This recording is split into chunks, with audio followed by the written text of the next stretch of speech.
जी नाज़रीन अस्सलाम वालेकुम, कैसे हैं आप? ठीक हैं, खैरियत से हैं? जनाब, आपसे अपनी कहानी शेयर कर रहा हूँ। साबिक army chief general retired Qamar Javed Bajwa के 7 साली केस के हवाले से जो भी मुझ पे बीती, जो भी हालात व वाक़यात थे, वो आपसे जो है वो मैं शेयर कर रहा हूँ। आज उसका पार्ट 3 है जो आपसे शेयर करना है। तो उससे पहले आपसे वही दरख़्वास्त कि जिन्होंने अभी तक चैनल को सब्सक्राइब नहीं किया, वो इस चैनल को सब्सक्राइब करें। अगर आपको कंटेंट वो ठीक लगता है, तो आप उसको शेयर कर सकते हैं, लाइक कर सकते हैं। और एक काम जो है वो आपने ज़रूर करना है, वो है आप अपनी कीमती आरा जो हैं वो कमेंट के ज़रिए मुझ तक पहुँचा सकते हैं, ताकि मैं चीज़ों को बेहतर से बेहतर जो है वो आपके लिए करूँ और आपके लिए लेके आऊँ। तो चलते हैं, आज देखते हैं तीसरे एपिसोड में जो है वो मैं क्या डिस्कस कर रहा हूँ आपसे।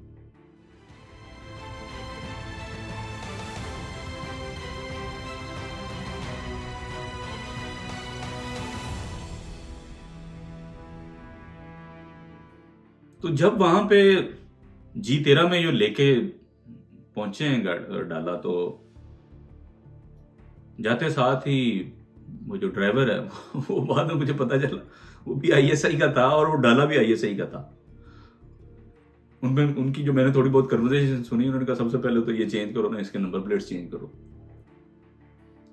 डाला तक आईएसआई वालों ने दिया, बंदा भी अपना ड्राइवर भी दिया कि, और वहाँ पे जो जब उठाने आए लाहौर में, तो बज़ाहिर वहाँ पे भी सारी ऑन ग्राउंड जो है वो अपना अपने असिस्टेंट जो है वो प्रोवाइड की इन्होंने।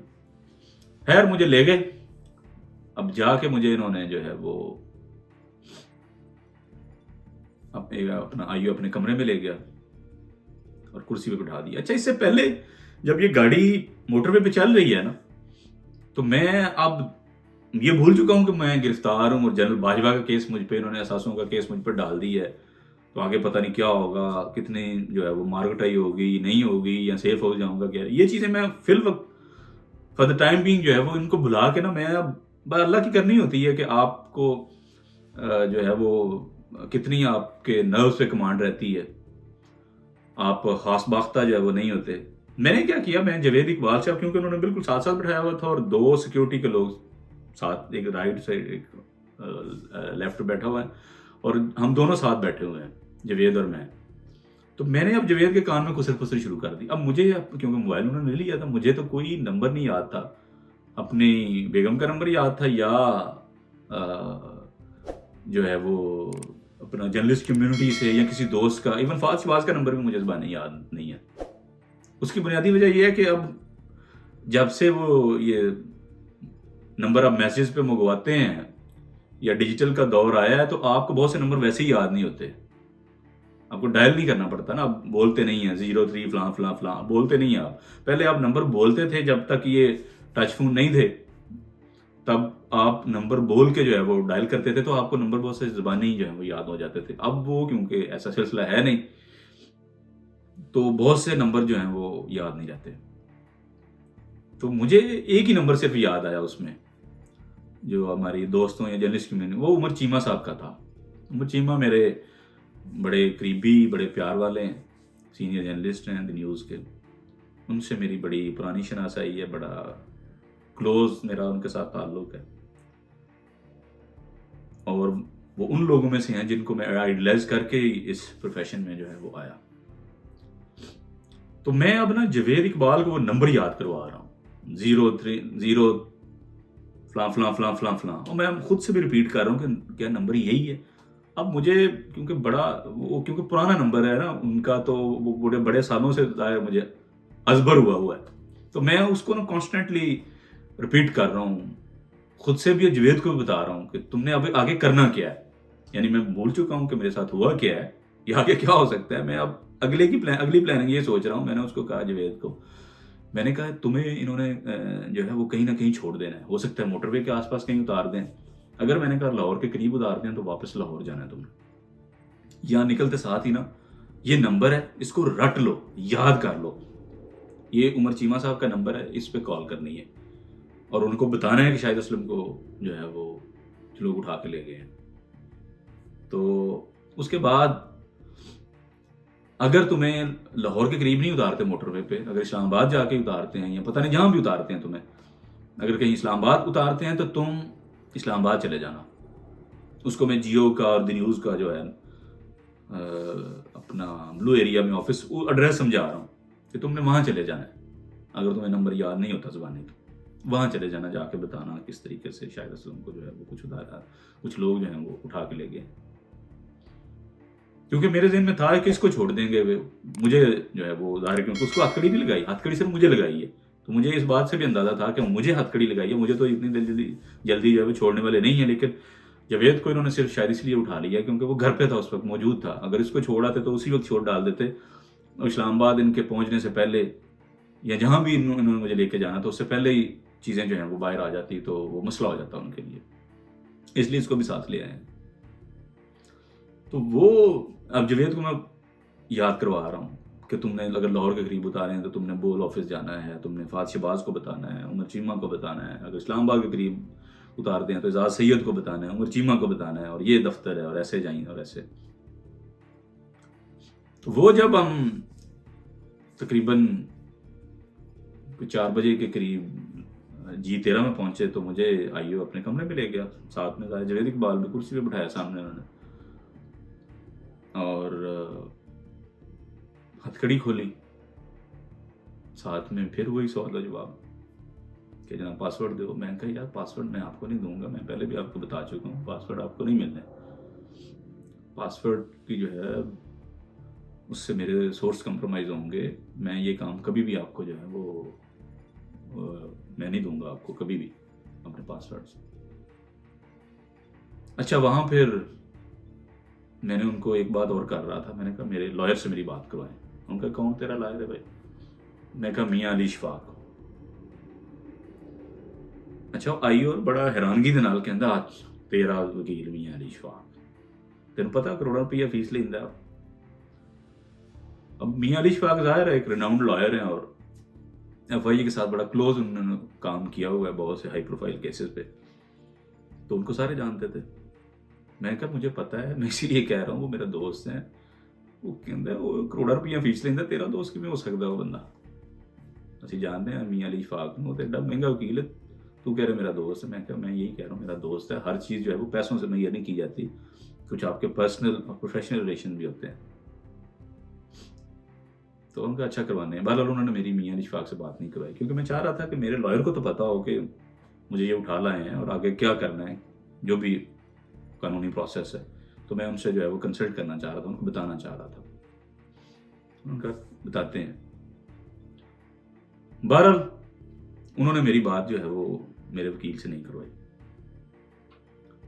तो इसके बाद जब वो सिलसिला बार बार वही जाहिर है कि जी आप अपने पासवर्ड दें, मैं इनकार कर रहा हूँ। उन्होंने जावेद इकबाल को वहाँ से उठा के दूसरे कमरे में ले गए, क्योंकि मेरे साथ अब ना बदतमीजी शुरू हो गई। उन्होंने कहा कि जी तू खड़ा हो जा कुर्सी। तो मैं खड़ा हो गया। उन्होंने कहा जी कुर्सी बन जा। अब पहले तो आईओ ने कहा कि शायद साहब देखो, मेरी रेपुटेशन है कि मैं कभी भी बदतमीजी नहीं किसी ने की थी, कभी गाल गलोच नहीं की, मार्केटाई वाले काम मैनू नहीं पसंद है। तो तुसी प्यार नाल ही दस दो हर चीज़, तुसी क्यों सानू मजबूर कर रहे हो कि असीं तुहाडे नाल सख्ती करिए। मैं कहा यार तुसां जो करना तुसी करो, लेकिन मैं तुहानू ये चीज़ां पासवर्ड अपने नहीं देने, किसी सूरत भी नहीं देने। अच्छा, उन्होंने कहा जी खड़ा हो जा कुर्सी। तो खड़ा हो गया, कुर्सी बन जा। अब मुझे नहीं आइडिया कुर्सी कैसे बनते हैं, क्योंकि मैं इस प्रोसेस से कभी जिंदगी में गुजरा नहीं हूँ, थाना कचहरी कभी इस तरीके से कभी देखी नहीं है। तो 3-4 लोग थे FIA के उस कमरे में। तो जब उन्होंने कहा जी कुर्सी बन जाओ, कुर्सी ज़बरदस्ती उन्होंने मुझे बनाया। तो काफ़ी देर में कुर्सी बना रहा। फिर उन्होंने कहा कि जी खड़ा हो जा, मुंह दीवार अल कर ले। अब इस टाइम पे आगे मुझे ये एहसास और ज़्यादा गहरा हो गया कि अब ना फंड कटाई शुरू होने लगी है। बस हुण इधरों मुक्के चंडा ठुड्डे, मतलब कुछ भी कर सकते हैं ना। अब ये मुझे मारने लगे हैं, क्योंकि उस वक्त माहौल इतना जो है वो हो चुका था, और वो जिस तरीके से आगे बदतमीजी और बाकी चीज़ें, तो ये शुरू हो गया। तो मुझे था पीछे से किसी वक्त भी जो है ना वो बस बारिश होगी अब। लेकिन वहां पे मैंने ना, इससे पहले कि ये मुझे मारते, मैंने एक बात की। मैंने कहा कि अगर आप लोगों में से किसी ने मुझे टच भी किया और मुझे मारा तो मैं आपको हशर कर दूंगा। आपने मुझे कल अदालत लेके जाना है तो मैं हर चीज वहां अदालत में बताऊंगा। जो जो सलूक तुम मेरे साथ करोगे मैं हर चीज जो है वो अदालत में रिकॉर्ड पे लेके आऊंगा। अगर आप लोगों ने मेरे साथ बदतमीजी की या मुझे जो है वो टॉर्चर किया तो। और आप जानते हैं कि मैं प्रोफेशनल जर्नलिस्ट हूं। मैं उनको वहां ये भी बता चुका हूं कि आपके कांस्टेबल से लेकर डीजीएफआई तक सारे मुझे जानते हैं। तो इस बात का आपने ख्याल रखना है कि आपने अगर मेरे साथ ज्यादती की, मुझे मारा आपने, तो मैं हर चीज जो है वो पब्लिक में लेके आऊंगा, कोर्ट में लेके आऊंगा, रिकॉर्ड पे लेके आऊंगा। तो सोच समझ के मुझे हाथ लगाना है आपने। अच्छा, जब मैंने ये दो तीन बातें की, और अल्लाह हिम्मत देने वाला होता है। जब मैं समझता हूँ कि आप प्रोफेशनली ठीक हैं, आपने कभी किसी को ब्लैकमेल नहीं किया, कभी स्टोरी जो है वो पैसे लेके रोकी नहीं है या पैसे लेके लगाई नहीं है, आपने अपने काम में कभी दो नंबरी नहीं की, कभी डंडी नहीं मारी, आप अपना काम अगर ईमानदारी से करते हैं तो फिर बिलीव करें कि मुश्किल वक्त में भी अल्लाह ताला आपको हिम्मत देता है। आपको जो है वो अल्लाह ताला ये स्ट्रेंथ देता है कि आप मुश्किल में भी जो है वो खड़े हो जाएं, अपने मौक़िफ़ पे डट जाएं। तो ये अल्लाह की मेहरबानी थी कि उस टॉर्चरस एनवायरनमेंट में भी, कि जहाँ पे इतना बड़ा केस आपके सर पर डाल दिया हो, एक आर्मी चीफ का जो केस है आप पे वो डल गया, और लेकिन आप जो है वो ख्वासबाख्ता नहीं है, आपके नर्व जो हैं वो बिल्कुल ठीक काम कर रहे हैं, फिर भी उस टॉर्चरस एनवायरनमेंट में भी जहाँ आपके साथ कुछ भी हो सकता है और आगे आप कुछ भी फोर्सी कर सकते हैं कि पता नहीं क्या होगा। और फिर उस बंदे के लिए जो एक बड़ा हम्बल बैकग्राउंड से है, जिसने कभी उसकी जनरेशन से भी कभी किसी ने अदालत या कोर्ट कचहरी नहीं देखी, तो उस बंदे के लिए शायद ज़्यादा वो टफ था ये सारा चीज़ें फेस करना। लेकिन अल्लाह ने हिम्मत दी बहरहाल, तो मैंने उसको फेस किया। तो जब मैंने ये बात की तो पीछे हट गए, फिर उनमें से किसी ने भी आगे नहीं बढ़ा। मेरा ख्याल है वो आईओ ने भी शायद कोई इशारा, क्योंकि वहाँ उनकी बातचीत नहीं मेरे तक आई, लेकिन शायद उन्होंने इशारा किया कि यार इन्होंने मतलब मारना नहीं है, पीछे हट जाओ। वो है जो साहब बड़े, एक वो कांस्टेबल बड़ा गर्म हुआ था, उसे बड़ा गुस्सा मुझ पर चढ़ा हुआ था कि जनाब यदि तबीयत सेट कर देनी है। बड़ी बदतमीजी से जो है ना बार बार बात कर रहा था, तो उसको पीछे कर दिया। फिर उन्होंने कहा नहीं, तो दोबारा उन्होंने कहा जी कुर्सी पे बैठ जाओ। मैं फिर दोबारा कुर्सी पे बैठ गया, वही बातचीत जनाब, कुछ मुख्तलिफ सवाल उन्होंने बनाए हुए थे वो पूछने शुरू कर दिए। तो ये सिलसिला रात 8-9 बजे तक जारी रहा, और फिर इन्होंने मुझे लॉकअप में जो है वो बंद कर दिया कि जा आप जाके सो जा कुछ देर के लिए।